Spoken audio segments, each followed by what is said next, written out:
Nós somos FPLcast, o podcast da Faculdade Pedro Leopoldo. Eu sou Aloísio Vilaça e tenho a honra de conversar hoje com o Emerson, meu amigo, meu colega de trabalho.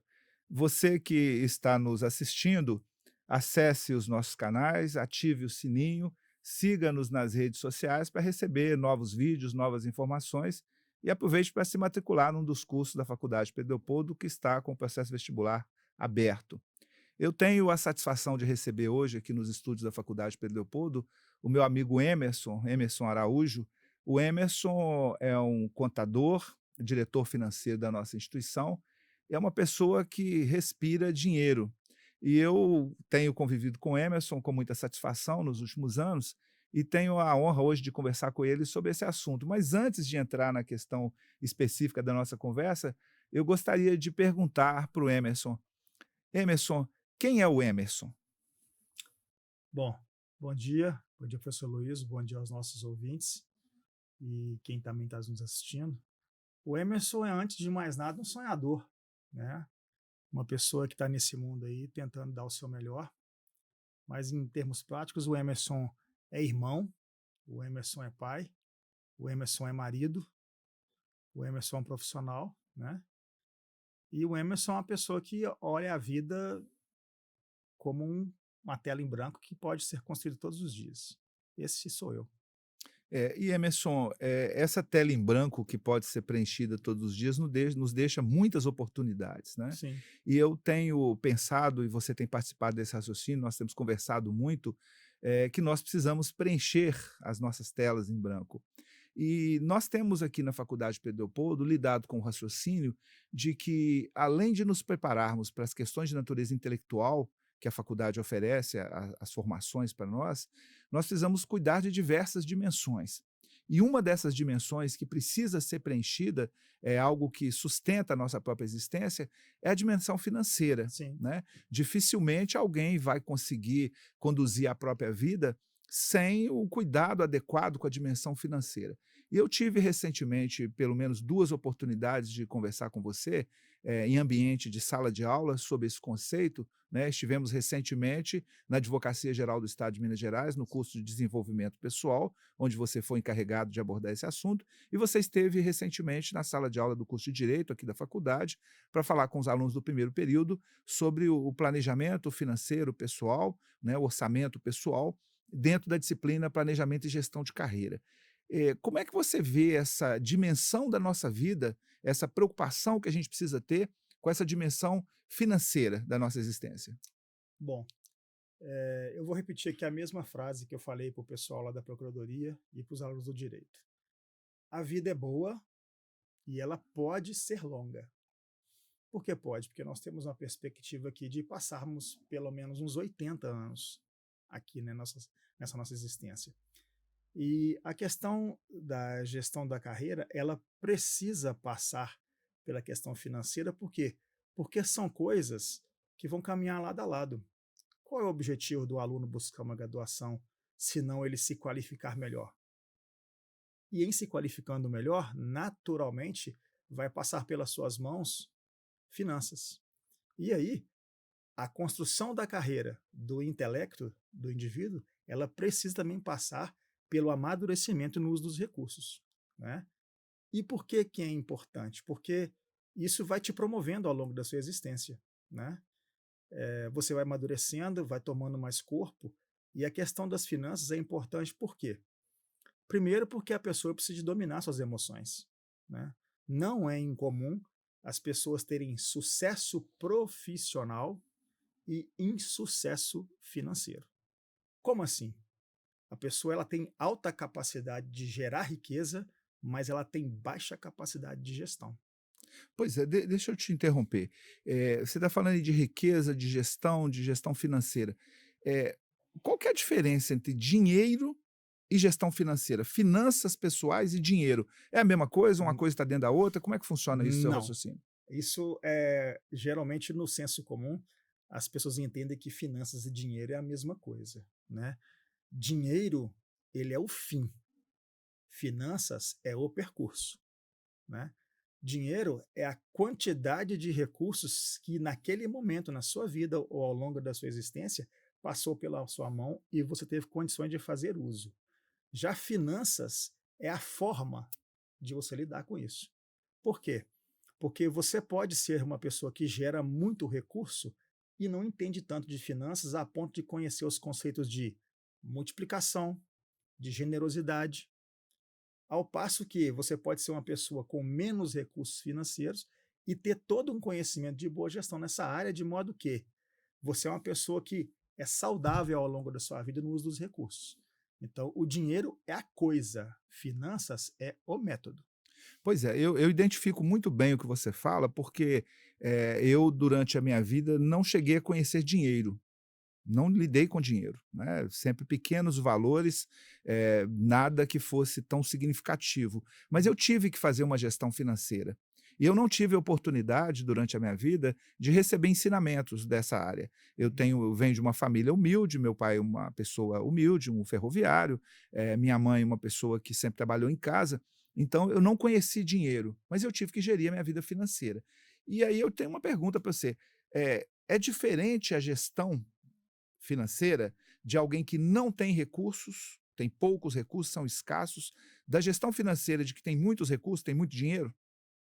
A diferença está apenas no potencial do que você pode fazer com o dinheiro. Por quê? Você relata que você vem de uma família humilde e essa também é minha história. O mais interessante é que o meu pai, sendo humilde, ele teve casa própria. Hoje, você tem gente com um pouco mais de renda, o país cresceu e tem gente que não consegue ter a casa própria. Aí você pergunta, onde está o problema aí? Está na gestão, né?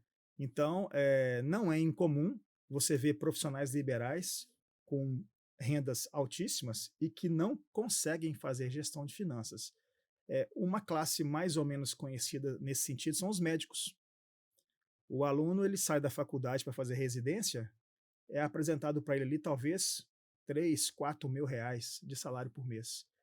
Quando esse rapaz termina a residência, ou essa moça, ele é apresentado a salários de 25 e 30 mil.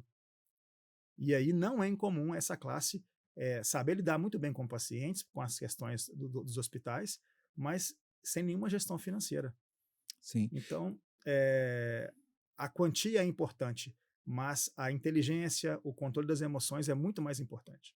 E você mencionou dois fundamentos aí que me parecem muito importantes. O primeiro deles, a multiplicação, a possibilidade da Uhum. multiplicação de recursos, e o segundo, a questão da solidariedade. Eu queria falar sobre os dois com você. Primeiro, sobre a multiplicação. Eu, por exemplo, ao longo aí da minha vida, não cheguei a receber instruções sobre como multiplicar os meus recursos, que não eram maravilhosos, não eram grandes, mas eu acabei fazendo um processo de multiplicação simples que chegou num patamar que atende às minhas expectativas. Eu não desejo muita coisa mais. Mas, para um jovem que está começando, parece que essa pergunta é essencial, né? Que dicas, que sugestões você passa para essas pessoas para multiplicar o próprio recurso? Mas antes eu queria introduzir uma terceira questão. Então, nós vamos falar da multiplicação, da solidariedade, mas tem uma questão anterior. Para quem está começando, que eu acho, inclusive, que é uma questão até pedagógica, para quem está começando a vida, começando a carreira e quer cuidar dessa dimensão da própria existência, que é a dimensão financeira, qual a sua visão sobre a finalidade do dinheiro, da riqueza? Um jovem, ele vai trabalhar para ficar rico, ele vai trabalhar para multiplicar o dinheiro, por quê? Para qual finalidade? Boa pergunta. Quando você trata de finanças, muita gente tem dificuldade de começar a montar o primeiro patrimônio. Por quê? Porque a pessoa crê, isso de fato ela crê, que ela precisa de ter um objetivo no futuro que faça ela fazer um esforço agora no presente de maneira contínua durante um longo prazo. Isso é um erro. Em termos de finanças, começar a economizar é o próprio objetivo. E o porquê que é importante isso? Porque nós vivemos num país ainda de baixa renda, né? E a maioria dos nossos jovens, por que a maioria? Porque alguns vão empreender, alguns vão saber o conceito de escalar, né, que é você fazer rendas contínuas durante muito tempo, mas a grande maioria de nós, que é o meu caso, talvez seja o seu, começou a carreira recebendo salário, onde que você inaugura o ano sabendo quanto que você ganha, terminando o ano quanto você ganhou. O que te compete nesse intervalo, já que você tem a receita conhecida? É a gestão de gastos, gestão de custos. E o porquê da necessidade de enriquecer, ou então melhorar financeiramente? É porque ao longo do nosso amadurecimento, a vida vai nos proporcionando alguns cenários em que uma boa gestão financeira ela pode ser a diferença crucial entre portas abertas ou portas fechadas. Como assim? O tempo, Aloysio, quando a gente fala de finanças, é a grande ferramenta. É muito importante um jovem que está entrando aqui na faculdade, que está começando a trabalhar, saber o conceito de curto, médio e longo prazo. Por quê? Tendo muito claro o que é curto, o que é médio, o que é longo prazo, esse jovem ele vai ter dentro de si um mapa do qual que é o esforço que ele tem que fazer ao longo de um determinado tempo para adquirir determinados objetivos. É difícil? É. É possível? É possível. Eu fiz isso para mim, com muito esforço, e algumas coisas deram certo. Então, ou seja, quando a gente fala de finanças, e por que falar de solidariedade? Não, mas deixa eu te fazer um pedido. Hum, Eu não entendi ainda o primeiro conceito. hum. Qual o objetivo de economizar, de fazer poupança, de fazer investimento para conseguir mais recursos? Qual a finalidade? Isso passa a ser o fim ou isso é um meio? Isso é um meio. Qual que é o objetivo, Aloysio? Construir liberdade. Qual liberdade? Qualquer uma delas. Por exemplo, liberdade geográfica. Se você conseguiu fazer uma boa gestão da sua carreira ao longo de um tempo, vai chegar um momento na sua vida em que você pode recusar certas ofertas. Lembrando que talvez a gente tenha aí mais ou menos 30 a 35 anos de força de trabalho e de saúde para poder construir isso. Então, acho que uma das vantagens de uma boa educação financeira é você construir liberdade no futuro. É você abrir mão agora de prazeres momentâneos Uhum. para que talvez, lá no futuro, você possa ter uma vida mais tranquila. Pois é, mas isso me preocupa porque o jovem ele não tem essa perspectiva de abrir mão de prazeres momentâneos. O jovem, por natureza, ainda está nessa fase da busca do Sim, prazer. E a sua proposta é que ele abra mão momentaneamente de prazeres atuais para arriscar-se a prazeres futuros mais duradouros. sim. Como convencer um jovem desse raciocínio? Qual a proporção de vantagem de fazer de receber essa possibilidade de libertação futura, fazendo uma dedicação que é um certo aprisionamento no presente, nessa fase da vida? Porque você acabou acrescentando a questão do tempo. O Hum, tempo é importante, mas uhum. o jovem ele não trabalha com essa ideia do tempo. É difícil encontrar um jovem que esteja hoje fazendo planos para no futuro longo.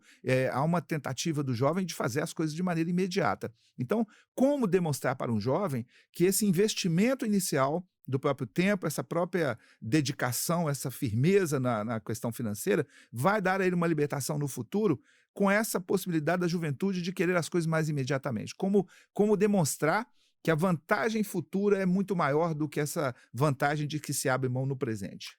Isso é relativamente fácil. Nós começamos a nossa conversa em que você fala que você não teve nenhum ensinamento na sua juventude sobre isso. Sim, sim, Nós estamos dentro do ambiente universitário, que é um local propício para isso, né? sim. Eu acredito que é só através de educação. E outra coisa que é importante, o exemplo. No campo das finanças, você pode, e tem exemplos reais. Se você é um professor, talvez a sua própria vida seja de exemplo, tanto para exemplos de sucesso, como para exemplos de insucesso, né? Eu acho que o importante nessas questões, para um jovem que tem aí 17, 18, 19, 20 anos e está adentrando no mercado de trabalho, adentrando na faculdade, é a palavra consistência. Ou seja, no campo das finanças, ou no campo da gestão de uma carreira, ou seja, é melhor um pouco todo dia do que você dar saltos grandes e depois ter que voltar ao início. Então, Pois é, mas nessa questão do tempo aí que a gente está falando de, né, um pouco a cada dia durante hum, um tempo, eu ouvi você dizendo outro dia, e é um fato, né, que nós dormimos um terço do tempo que dispomos, né? exatamente. Eu O, acho j- isso ótimo. O jovem que adentra a faculdade para um primeiro curso de graduação, ele já viveu também uma parte significativa da vida, porque Sim, 20, 25 anos já é um terço quase da vida, se não for um terço exatamente da nossa vida, como expectativa de vida. sim. E aí sobra muito pouco tempo, porque 25 anos já vividos, 20 anos, 25 anos dormindo, só sobram 25 para o processo todo de Uhum, investimento, de poupança e de colheita desses resultados. sim. Como lidar com a questão do tempo? Isso não é fácil. É, Aloysio, na vida, vou ser mais genérico, na vida e também nas finanças, o tempo é a grande variável. Por quê? O tempo está aí, o tempo não passa, quem passa somos nós. Então, quanto mais cedo você começar uma ação em que você tem que ter o tempo como seu amigo, mais rápido você vai atingir aquele objetivo. Então, na aula que eu ministrei para os meninos do direito, eu tive a oportunidade de falar que nós talvez, com muita sorte, passaremos nesse mundo aqui por 80 anos. Tendo como base que o dia tem 24 horas e que nós dormimos 8 horas, então a gente vai dormir 27 anos da nossa existência. E que nesse período de dormir você nada está produzindo, a não ser que você já tenha feito coisas que enquanto você dorme trabalha para você, que é a tal da renda passiva, né? É você fez um esforço num passado durante um período, acumula algum tipo de resultado e aquilo ali bem investido de acordo com os produtos que existem no mercado brasileiro, aquilo trabalha para você enquanto você dorme. Então, ou seja, quando você coloca a vida em perspectiva para um jovem de 20 anos, coloca a sua própria existência nesse período e demonstra para ele algumas ações que foram tomadas, eu acho que fica fácil a pessoa entender o conceito. Não é fácil, talvez, ela entender da disciplina, do esforço e da consistência. Mas são coisas que ao longo da carreira, ao longo da vida da pessoa, ela vai amadurecendo e vai entendendo isso. E em termos de finanças, o que é muito importante, você não precisa de começar com muito. Você precisa começar com o que você tem. Pois é, mas não vão ainda para a quantidade, vão ficar no tempo ainda, que você me Sim, deixou preocupado agora. sim. Você falou que é bom ter uma amizade com o tempo. Eu tive já, Aham. né? Essa amizade hoje, o tempo anda meio distante, nós não estamos com essa amizade tão próxima Sim, mais. sim, E nós estamos falando de jovem de 20 anos, né? Mas sim. deve ter alguém que vai nos ouvir, certamente, que não tem mais 20, Ah, né? sim, Que já tem 50, sim. 60. É, pro Dá jo... tempo também. Pois é, mas para o jovem de 20 anos, a sua sugestão é o investimento, a poupança, uma gestão cuidadosa dos próprios recursos para Uhum. conseguir uma riqueza que seja um meio de levar a vida de maneira mais tranquila e liberta, né? Sim, sim. Agora, para a pessoa que já não tem mais tanta amizade com o tempo, mas que ainda é jovem, né? Eu conheço Uhum. pessoas assim, e que querem ter uma relação com o dinheiro. Qual que é a perspectiva dessas pessoas que já estão agora com esse distanciamento daquela amizade com o tempo, mas que ainda querem ter essa liberdade que você falou? Olha, diferentemente de um jovem que tem todo um futuro pela frente, que tem muita inspiração e pouca condição, as pessoas mais maduras, elas precisam de refletir sobre a questão das reais perspectivas. O tempo, para uma pessoa que está mais madura, ele continua sendo a mesma variável que um jovem. A questão toda é a linha do tempo, é o quanto tempo que você tem. Uma pessoa mais madura, quando ela se vê numa situação como essa, ela precisa ser mais pragmática, ela precisa ser mais realista e ela precisa largar muito de lado as expectativas e trabalhar mais com perspectivas reais, né? Eu vou citar um exemplo aqui. Eu estou com 52 anos. Suponhamos que um jovem aqui da nossa faculdade tem uma ideia brilhante, né? Mas que para ela frutificar vai demorar 30 anos. Talvez se ele montar uma sociedade com um colega de sala dele, tem muito sentido. Agora, se ele montar comigo, talvez não faça tanto sentido para mim. Por quê? Porque a hora de colher frutos daquela nossa iniciativa, eu estarei com 80 anos. Você entendeu que o tempo é o mesmo? Entendi, mas de maneira prática, Hum. uma pessoa que já não seja mais amigo do tempo, ele gasta ou ele guarda? É, ele guarda. Ele guarda, E detalhe, quando você fala de guardar, a gente não está pedindo para o cara guardar tudo. claro. A gente está pedindo para guardar o que é possível. Por quê? Porque como você não sabe o tempo futuro, você pode ir muito além daquilo que você está imaginando. Né? E, sobretudo, Heloísa, a questão financeira ela é muito útil na velhice. Vai chegar uma hora, isso é uma realidade, em que as suas capacidades de gerar riqueza, de gerar renda, ela diminui pela própria idade, pela própria troca do mercado, enfim. E aí, como que você vai promover dignidade nessa fase mais para frente? através das boas decisões que você tomou ao longo de uma vida inteira. O efeito sorte, ele é um fator que ele está nessa equação, mas a sorte é uma dádiva de Deus. E E, não é e- algo que todo mundo tem. Então você pode estar com 50 anos agora e com uma vida não tão estabilizada e de repente acontecer algo extraordinário. Mas sim. isso não é para todo mundo. Então, ou seja, o melhor é ser consistente ao longo de uma vida inteira. Tá, mas você tocou num ponto que eu acho que pode resolver aí dúvidas de algumas pessoas. Hum. Eh, Você falou em guardar na Uhum. juventude e guardar também na velhice, Sim, né? Mas a medida deve ser diferente, não deve ser a mesma. sim. Eu quero te perguntar o seguinte: um jovem que está iniciando a carreira dele, né, que ainda não tem acesso a recursos em quantidade que ele espera um dia ter, qual a medida recomendada? Porque eu já vi falar 8%, como se fosse uma hipótese de fundo de garantia, 10%, como se fosse o próprio dízimo, já vi Uhum. falar em quinto. Para quem está começando, qual a medida que se sugere? Ou não tem medida, cada um que resolva a sua? Estabelecer uma medida é importante. Por quê? Porque ela vai te ensinar a ser obediente, né?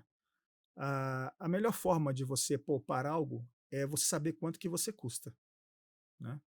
Por isso que o domínio das emoções é muito importante. Por quê? A grande maioria dos problemas financeiros que as pessoas têm é a pessoa tentando antecipar para o presente o eu dela do futuro. Cada um de nós aqui já existe um eu nosso daqui a 10 anos nos esperando. Ele já está lá. Então, o que a gente precisa é de fazer coisas pontuais agora para quando esse eu do futuro chegar, esse eu está maduro. Esse é um problema da juventude, por quê? Porque a pessoa quer antecipar o eu dela de 30 anos para o eu de 20. E aí, como ela não tem todos os recursos ainda para ser o eu de 30 anos, ela vai o quê? Ela vai para o mercado de crédito. Então, quando você me pergunta de proporção, eu acho que é importante o seguinte: o jovem que está começando agora a ingressar no mercado de trabalho, certamente ele não vai começar com rendas altas, ele vai começar com a renda do país, que é o salário mínimo, um pouco mais do que isso. Eu recomendo sempre, de forma categórica e o tempo máximo que ele conseguir, pegar 10% do que ganha, do líquido, e fazer uma poupança daquilo e usar com sabedoria os outros 90% sem dever nada para ninguém. Ao longo de um período, esses 10% todo mês vai virar um patrimônio que vai começar a incorrer juros sobre ele. No início, o aporte ele é pouco e ele tem pouco resultado financeiro, mas esse aporte feito com consistência ao longo de um bom período e sendo bem aplicado nos mercados, aí começa a te dar já um valor que trabalha para você sozinho. Pois é, eu quero conversar sobre isso, né? Você já introduziu esse conceito duas vezes da renda passiva, Uhum, mas eu quero antes de fazer uma outra pergunta que você colocou um assunto aí que me parece importante. uhum, Você falou que a gente precisa saber quanto que a gente custa, uhum, né? E você falou que a gente tem que poupar. uhum. Então eu concluo que eu preciso ter uma renda maior do que o custo. Porque se eu custo Sim, 1.000 e vou poupar 200, eu tenho que ter 1.200 pelo menos. sim, E aí a gente sabe, você acabou de dizer, que a realidade brasileira é de renda menor para quem está começando, e em sim. qualquer lugar, e aqui de maneira muito marcante. Qual alternativa tem um jovem, e eu sei que você as conhece, quando a renda ainda não é aquela que ele espera ter, para ele conseguir se manter, se pagar e ainda fazer esse investimento, essa poupança? Como conseguir essa renda extra? Bom, eh, a minha opinião aqui vai ser com base num raciocínio um pouco raso, né? A gente está falando de um jovem de 18, 19, 20 anos, né? Sim, Provavelmente ele tem uma família, provavelmente. Provavelmente, ele é mantido pelos pais. Então ele ainda não está sendo convidado a fazer parte do rateio das despesas. Então, ou seja, ele custa o que ele é sozinho, né. Então qual é a melhor maneira? É você saber, olha, quais são os seus compromissos, alinhar os seus desejos e as suas vontades ao que você ganha, não aquilo que o mercado está te oferecendo, né, e, quando possível e se possível, fazer renda extra. Desde que essa renda extra não seja para você custear um déficit do seu orçamento. A renda extra, ela é bem-vinda, ela é possível, desde que seja para você poder fazer liberdade. E é um ledo engano. Muitas das vezes a gente vê gente fazendo renda extra, você acredita que a pessoa está em dificuldade. Não necessariamente. Às vezes a pessoa que está fazendo renda extra, aquela renda extra para ela, proporcionalmente ao que ela ganha trabalhando todos os dias, é um percentual gigantesco do orçamento dela. Geralmente pessoas prósperas financeiramente, eles têm muito mais do que uma renda. Então, fazer renda extra no momento de dificuldade financeira é importante. Como? Aí cada um vai abrir as oportunidades que lhe foram oferecidas. Me parece que é imprescindível nessa fase, né? É Se a imprescindível. gente tem um país que tem uma situação financeira, econômica, que não é das mais fáceis, a gente tem um salário mínimo pequeno, se eu preciso poupar Uhum. e a minha renda não é suficiente para me manter, eu preciso de uma renda extra. Sim, E esse conceito parece que é e relevante. é possível Sim, fazer. pois é. Né? E eu quero te fazer uma outra pergunta. Eh, a gente tem hoje uma literatura vasta nessa área de planejamento financeiro, de orçamento pessoal. Uhum. E dentro dessa literatura eu vi um conceito certa vez que sugere que um jovem e uma pessoa mais madura também, precisa levar essa condição financeira sob um olhar que propõe metaforicamente 3 baldes. Um balde da sobrevivência, que é esse custo que você mencionou, Uhum. um balde do investimento e um balde do lazer, né, da Uhum. satisfação dos desejos pessoais. E a sugestão do autor, que é Gustavo Cerbasi, é que primeiro se trabalhe para encher o balde da necessidade, né, a conta de água, de luz, alimentação, transporte, etc. Depois o jovem precisa trabalhar para poupar, fazer o investimento, como você mencionou. Uhum. E só depois ele trabalha com a hipótese do lazer. Esse Sim, raciocínio, na sua visão, é correto? corretíssimo. Por quê? Se você inverte a equação, você de alguma maneira está comprometendo o seu futuro. Né? Quando a gente fala de finanças, Aloysio, a gente não está falando para a pessoa guardar tudo que ela tem. É o que é possível. Né? Sim. E quando ele deixa o balde do lazer como um terceiro balde, é porque se entende que você, como indivíduo, os 2 baldes anteriores já estão consistentes. Né? Sim. E a vida é para isso também. Ou seja, chega uma hora na sua vida que é o momento da despoupança, né? Que é onde você começa a liberar recursos daquilo que você acumulou ao longo da vida. Por que eu falei para você do controle das emoções? A gente não tem como escapar do efeito da propaganda. Né? Não tem como. Mas a gente precisa saber que se você inverte a ordem dos gastos, vai chegar uma hora que o necessário vai gritar na sua mente e você gastou um período da sua vida com supérfluos. Isso que é muito importante, não confundir o supérfluo com o necessário. Se o supérfluo começa a ficar necessário na sua vida, você vai negligenciando aquilo que é importante para você poder se manter. Sim. Por isso que uma pessoa que fica o tempo todo realizando os seus desejos, ela de algum momento ela vai ter frustração. Por quê? Porque o desejo, quando ele é realizado, ele não dura muito tempo, rapidamente você substitui ele por outro. Já se você deixa o lazer, a diversão, como um terceiro balde, e esses outros baldes anteriores, que é o do investimento, de quanto que você custa, está sólido, quando chega a hora de você fazer com o lazer, você faz com consciência tranquila. Sim. Porque aquilo que te suporta está perfeitamente alinhado. Né? Tem 3 questões que eu queria abordar antes da gente ir para caminhando para o encerramento. A gente poderia conversar muito, porque esse Sim, assunto ele não tem isso fim. rende o dia inteiro. Mas tem algumas questões que eu queria que você falasse aí brevemente. A primeira, a questão dos juros compostos, né, Sim, da renda passiva e juros compostos. sim. É, como a gente está falando para um público diverso, e a gente não sabe dizer qual é a realidade de cada um, vamos lembrar o seguinte: o que atrapalha uma dívida e ela cresce é os juros compostos. Você faz um empréstimo de R$ 1.000 num banco, se você não pagar em um ano, aquele vira R$ 3.000. O 1.000 não cresceu sozinho, ele cresceu através de juros compostos. O mesmo raciocínio se aplica para a aplicação. Ou seja, se você tem o hábito de ter uma reserva e você usa os produtos financeiros do mercado para poder gerar juros compostos, a tendência é, ao longo de um tempo, aquilo ali se retroalimentar. Lembrando que juros compostos é juros sobre juros. Você tem um investimento de R$ 1.000, que rende 10% no ano. Ele rendeu R$ 100. No próximo ano, você não tem mais R$ 1.000 para render, você tem 1.100. Imagina se você tem esses R$ 1.000 rendendo 10% ao ano e ainda você aporta todo mês mais um tanto. Né? Sim. Chega uma hora que isso vira um bolo, né? E que começa a te remunerar. Né? E aí, o que é importante? Poucos esforços feitos ao longo de uma vida, ele é mais benéfico do que um grande esforço ter que ser feito no curto prazo. Né? Então, ou seja, a educação financeira ela é importante. Pois é, mas eu não aprendi cedo esse conceito, fui ouvi-lo muito tarde, Uhum, embora já o reconheça como importante, mas para um menino e uma menina que estão começando aí a própria vida, a própria carreira, hum, eh, explica, por favor, eu acho que isso precisa ser guardado por quem ainda não ouviu, o hum. conceito de renda passiva. É. Renda passiva, de uma maneira bastante simples, é aquela renda que está trabalhando para você enquanto você dorme. Por quê enquanto você dorme? Enquanto você dorme, você não tem capacidade produtiva, então você está inerte, você está parado. A renda passiva é um capital que você acumulou e que está rendendo para você de maneira que não depende mais do seu esforço. Dá um E- exemplo, por favor. Exemplo, suponhamos que você ganhou de herança um imóvel. Você não teve esforço seu para ter aquele imóvel.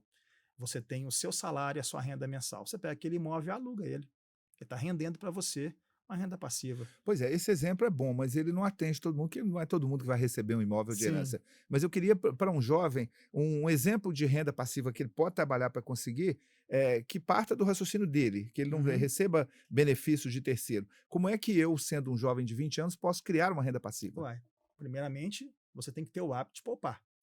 Então, como regra, pegue 10%, apenas 10% daquilo que você recebe, faça uma poupança durante um período e aplica. Você vai perceber que. Ah, e outra coisa importante, é uma questão, acho que, de cunho pessoal. Quando você decidir que é importante investir, tente ter o seu investimento numa outra conta bancária que não seja a conta que você usa para o seu dia a dia. Por quê? Sim. Porque para evitar que você, diante de uma situação, você vá lá e faça uso daquele recurso, porque ele já está na sua conta corrente tradicional. Eu quero te Né? fazer agora duas colocações para a gente começar a encerrar e depois um bate-bola, coisa rápida. Hum, Uma provocação de natureza filosófica, econômica, né? hum, Eu tenho ouvido dizer que a nossa vida é matemática, sim, né? Parece que o que falta para um sobra para o outro. sim, Se eu enriqueço, alguém não enriquece, sim. porque o dinheiro sai de algum lugar para vir. Uhum. Como é que funciona? É possível todo mundo enriquecer? Não. Como é que funciona no seu raciocínio? Bom, para quem crê, e eu creio, riqueza é dom de Deus. Nem todo mundo nasceu para ser rico. Se fosse assim, todo idoso seria milionário, já que ele teve o tempo da vida para poder fazer isso, né? Já a prosperidade ela é para qualquer um. Por quê? A prosperidade é um conceito de você sair do lugar que você está. Mas então é possível ser próspero sem ser rico? Exatamente. Porque o conceito de riqueza, Aloysio, riqueza não tem teto, Sim. né? E você pode ser uma pessoa rica, de acúmulo de bens, mas não ser uma pessoa próspera. Pois é, então Como assim sim, não ser uma pessoa próspera? Uma pessoa que não é generosa, uma pessoa cujo dinheiro domina, uma pessoa que não consegue promover bem-estar para os outros. pois é, Né? mas então é porque a gente vive num país que tem uns índices de desigualdade social muito significativos. Uhum. Então a nossa conversa aqui não é sobre enriquecer, É é sobre sobre prosperar. prosperidade. E Exato. prosperidade cabe para todo mundo, Para todo mundo. inclusive o mais simples, Inclusive o mais inclusive simples. o assalariado. Inclusive Isso, assalariado. então nós não estamos aqui propondo que se busque riqueza, Não, não mas é a essa. prosperidade, A prosperidade. que facilita a vida e que liberta. Exato. A prosperidade é você sair do lugar. E como é que você prospera? Acho que são 3 coisas importantes: conhecimento, disciplina e consistência. Pois é, e eu quero agora uma outra questão de natureza mais espiritual, já que você entrou aí na questão da prosperidade. Uhum. Nós aprendemos, né, um conceito bíblico que é mais fácil um camelo passar no fundo de uma agulha do que um rico entrar Entrar no no reino reino do do céu. céu. Uhum. Então, essa nossa conversa aqui sobre prosperidade, que não é sobre riqueza, já está claro, né? Uhum. A gente não está dizendo, mas, na sua visão, a gente pode desejar ser rico também? Isso é espiritualmente adequado? Eu acho que sim, não tem problema. Nós começamos a nossa conversa falando que o dinheiro ele é ferramenta, Sim. né? E se você é uma pessoa de bons princípios, uma pessoa ética, uma pessoa alinhada com a sociedade, alinhada espiritualmente, se você for agraciado com muitos recursos, é certo que você vai devolver essa prosperidade de alguma forma para a sociedade. Eu Então, ou seja, o acúmulo de riqueza, ele não é problema. O problema é o que você faz com aquilo. né? Parece que aí tem a ver com a riqueza egoísta e a riqueza solidária, Exatamente. né? E uma das vantagens, Luiz, de você crescer na área financeira é você praticar a generosidade. Sim, Porque quando você chega nesse estágio, você está bebendo de uma fonte que ela não seca mais, verdade. né? Ela não É. seca mais. Faltaram algumas questões, mas eu quero te propor que a gente converse aqui num sistema assim de bate-bola, Sim, bem curtinho. sim, Eu te dou o tema, você fala uma frase curta para a sim, gente sintetizar a nossa conversa. sim. Emerson, dinheiro, o planejamento financeiro e tempo. São duas ferramentas que andam juntas. Solidariedade e planejamento financeiro. Não tem sentido se também não andarem juntas. Cartão de crédito. É uma armadilha. Caderneta de poupança. Foge disso, porque tem produtos mais rentáveis no mercado. Compras a prazo. Depende do tipo da compra. Não se compra a prazo comida, não se compra a prazo gasolina para o seu carro. O que você compra a prazo? Bens duráveis e, de preferência, em poucas parcelas. Relação de emprego, a condição do empregado e planejamento financeiro. Renda ativa, né? Uhum. Ok, depende do nosso trabalho e planejamento financeiro. Eu acho que é importante as duas coisas andarem juntas, porque a grande maioria de nós, a fonte de recurso é o emprego, né? Finalidade de dinheiro. Gerar liberdade, praticar a generosidade e promover o crescimento mútuo. Dinheiro e generosidade e solidariedade. Precisam andar juntos. Juventude e dinheiro. Juízo. Juízo. E experiência pessoal e dinheiro. Você investir todos os seus esforços para poder realizar apenas desejos, muito rapidamente você substitui um desejo para o outro. Agora, se você investe seu dinheiro também em experiências, algumas ficam para sempre. Então, acho que chega uma hora que você, tendo as suas necessidades básicas atendidas, você pode usar e deve para investir em experiências. Emerson, a Faculdade Pedro Leopoldo tem oferecido para os nossos alunos uma disciplina que nós chamamos de planejamento e gestão de carreira. E nessa disciplina, nós levamos os alunos a refletir sobre as diversas dimensões da vida e colocamos a dimensão financeira como uma delas, porque nós acreditamos que não basta um aluno estudar um curso de direito ou estudar um curso de pedagogia, administração ou logística, que são cursos que nós oferecemos, e não refletir, não raciocinar que a vida dele precisa ser conduzida em qualquer área da vida com essas dimensões sob controle, sob o máximo de raciocínio, de reflexão possível. Que dicas você daria para um estudante, alguém que está querendo vir estudar aqui na Faculdade Pedro Leopoldo, ou para os nossos alunos atuais, sobre o conceito de planejamento financeiro, a relevância de se ter um olhar na própria vida para o planejamento financeiro pessoal? Primeira coisa que eu faço é que você vem estudar conosco, né? A Faculdade Pedro Leopoldo está aberta, né? E essa matéria é interessantíssima, por quê? Porque as finanças, Aloysio, você vai ter que lidar com ela a vida toda, né? E já está comprovado que uma boa gestão financeira também é um fator de saúde mental, né? A pessoa passar por privações de alguma natureza em alguma fase da vida, sabendo que ela não precisava, aquilo causa na pessoa um desconforto muito grande. A questão de má gestão financeira causa muita humilhação, depressão, baixa autoestima, enfim. Então, ou seja, finanças não é fácil de lidar. Mas o que na vida é fácil? Né? Tudo é difícil, escolhamos o nosso difícil. Eu falei para os alunos que eu não posso vir estudar por eles. Eu não posso vir na sala de aula estudar por eles. Então, por que você vai negligenciar a sua própria vida financeira? Então, ou seja, conhecimento, disciplina e consistência permitem que você evolua nessa área.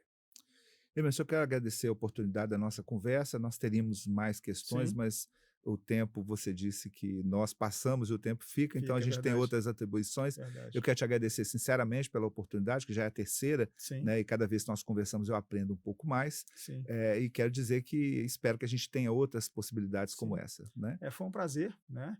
E cuide bem do seu dinheiro. Eu sou Aloysio Vilaça, tive a satisfação de conversar hoje com o Emerson, um amigo, né, que nos trouxe algumas orientações sobre planejamento financeiro pessoal. Nós somos FPL Cast, o podcast da FPL, da Fundação Pedro Leopoldo. Nós encerramos por aqui esse programa e convido a quem está nos assistindo para vir estudar com a gente. O processo vestibular da Faculdade Pedro Leopoldo está aberto, nós estamos oferecendo cursos na área do direito, da administração, logística, pedagogia. Nós temos aqui também o ensino técnico com formação em administração, e será um prazer receber todos aqui com a gente. Emerson, muito obrigado. Obrigado a você, Luiz.